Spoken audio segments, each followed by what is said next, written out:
What is up, everybody? Welcome to our first episode since Suga Sean's victory, and still Suga Sean gets the dub in an absolute clinic versus Marlon Cheeto Vera.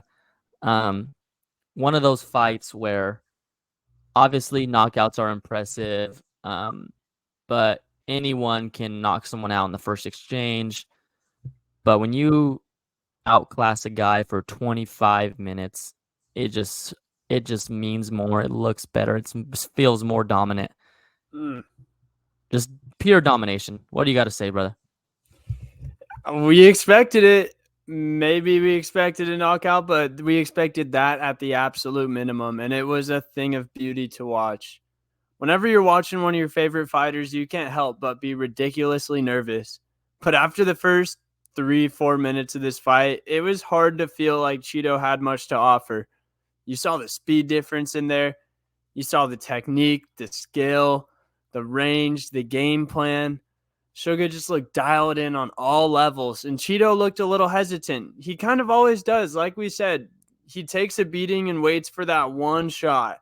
But you could tell Sean was so sharp and so focused that night, he was not going to let Cheeto get that one shot. He did scare him at the end with the body shot, but it was in the last 5 seconds.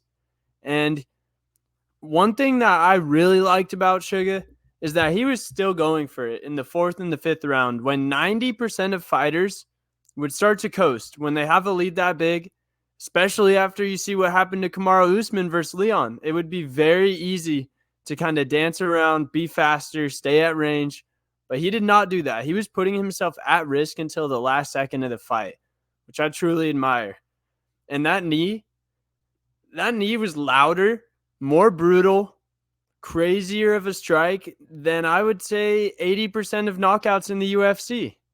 I don't know how Cheeto didn't go down from that. Yeah, that Cheeto. We definitely can't question Cheeto's durability. But kind of just like, again, we sit here all the time and talk about Suga, and I know we try to be unbiased as possible, but a lot of times it gets taken as bias because of how we feel about him. But like, it was literally just a bad matchup for Cheeto. There was no way that Cheeto was going to win this fight at this stage of Sean O'Malley's career. There was just no way. Yes, and Sean's more durable than he was the last time they fought. He's been working on that more than anything else, getting bigger, stronger. He works with Brendan Harris and all the scientists on his team. Man, I'm excited for the Suga era. I think he knew what he was doing with the merch for this fight camp, calling it the Suga era, because he put everybody that didn't know on notice this time around. Yeah. He just moved differently. It was obviously he didn't get that one punch knockout that he had against Aljo that broke the internet. But this one just kind of proved his skill and how he can go 5 rounds, that he can fight in the championship rounds, be a championship fighter, and win a grind like that. He looked so sharp from the beginning. He looked the same in the 5th round as he did in the 1st round. Just a true coming out party and masterclass for him.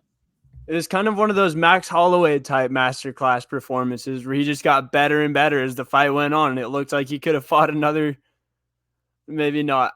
Maybe he wasn't as fresh as Max looks after the fight, but you get the point. He looked very good out there. And I think his cardio is only going to get better because most likely he's fighting a guy that has a top 3 cardio of all time in the UFC next. Merab Dvalishvili. They've been rumoring it at the Sphere. I kind of hope it happens a little sooner than that, but I guess that is only 6 months away. You think Merab's next, 100%? Yeah, 1,000%. Merab has to be next. There's no one that I think can get it. Peter Yan obviously is talking. He doesn't get it. I think a lot of people, one thing I will say about the Peter Yan fight is a lot of people are like downplaying it. I know Peter Yan is coming off a losing streak and he just obviously won this weekend. But the fact that it was a close fight and it's a favorable matchup for Sean as far as striking, I don't think that fight is out of the question at some point. I'm not saying it's next, but I think if Peter Yan gets one more big win and Suga beats Merab, I think that fight honestly is next because you can sell it, split decision, controversial decision, close decision, and it's a fight that obviously Suga would want back. to like show his dominance. And I think it's a good fight for the UFC because you give Suga a favorable matchup, a striking matchup. After, I mean, you look at this, his last 2 or 3 fights have been against wrestlers if they book Merab next. Yeah, 100%. I guess Cheeto didn't shoot for a takedown, but that was his best chance at beating Suga. He didn't even have the chance. He didn't get close enough. Yeah. Oof. Yeah, I think Peter's very much in the mix. He's only 31 years old. Like we said, he was on course to be one of the greatest bantamweights of all time before this little skid, which wasn't really even that crazy of a skid when you look at each fight. Besides the Merab one, there wasn't really a bad performance in there. So I agree with you. I think Peter probably needs one more win. I feel like him and Corey Sandhagen are in a pretty similar spot. I think if one of those guys gets a fight versus Umar Nurmagomedov and beats him, that guarantees you a title shot, though. So if I was Peter, that might be a good call out. Umar Nurmagomedov, I know you'd be fighting down, but with Peter's name and his status and with everything you just said, I think one good win, no matter who it is, puts him right at the front of the line for a title shot. You think Cheeto just needs to take some time off and kind of see how the division shapes out a little bit before we start picking opponents for him? Yeah, 100%. 100%. I mean, look at the bantamweight division. It's a lot of guys have fought for the title. A lot of guys have been close, but not a lot of guys have fought Suga Sean. Yep, and that's a perfect scenario for the UFC. It kind of makes it hard to determine who really deserves the next shot after Merab, but it's a lot of potential candidates.